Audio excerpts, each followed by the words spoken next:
Mas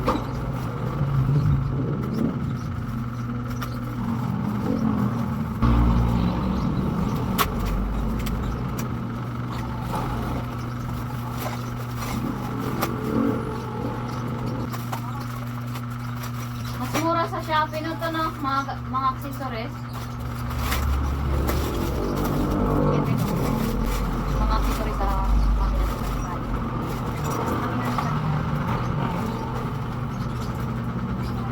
libre. May libre tape measure, guys, oh. Ito yung kahon. Dalawa. Ito yung pagkakit.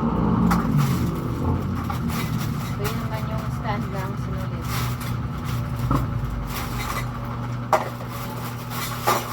Sa Shopee na kami pumili, guys, kasi mura sa Shopee kaysa sa Twisto.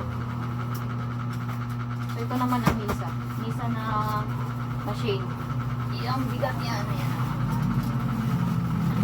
Sa Shopee na namin in-order.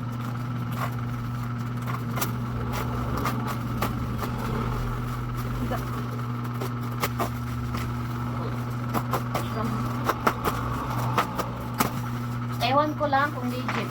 Pero legit naman ito. Tingnan mo si Arke. Si Arke, nakikialam mo? So, ito chismosa, oh. Chismosa, oh. Ito yun, chismosa, oh. Chismosa.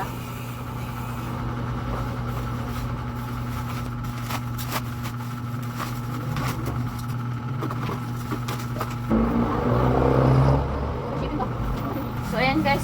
Free shipping daw to, oh. Kasi may voucher.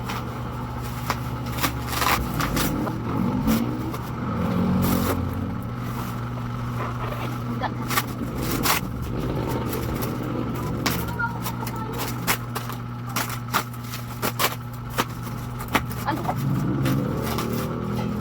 Karton.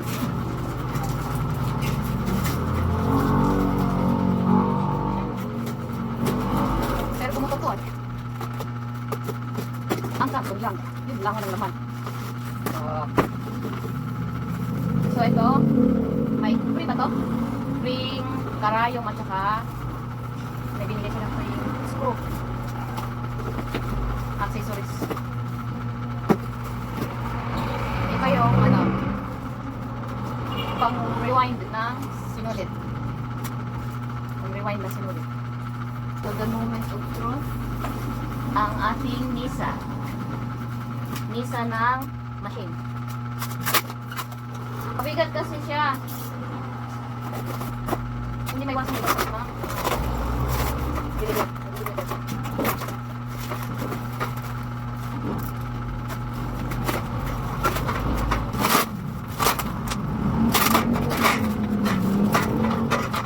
Ito yung mga stand ng Misa. Yan ang paa.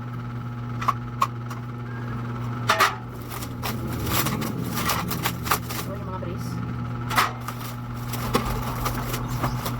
Yan paa.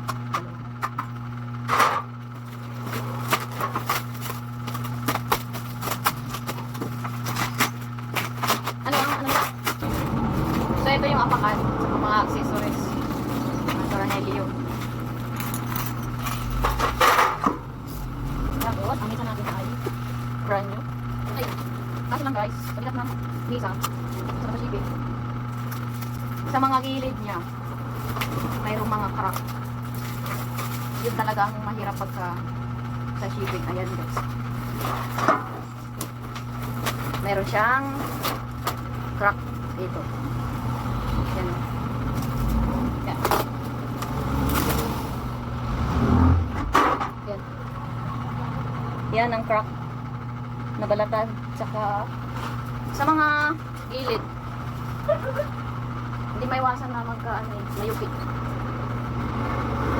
Eto pa sa kabila, meron pa din. Ayan o. Dahil sa shipping guys, hindi nila nalagyan dito ng suporta. Ayan o, mayupi. Yung mga gilid-gilid. Bawat kanto. Ito okay naman. So, tatlong kanto mayroon UP. So, ayan, oh, bago naman siya. Ayan.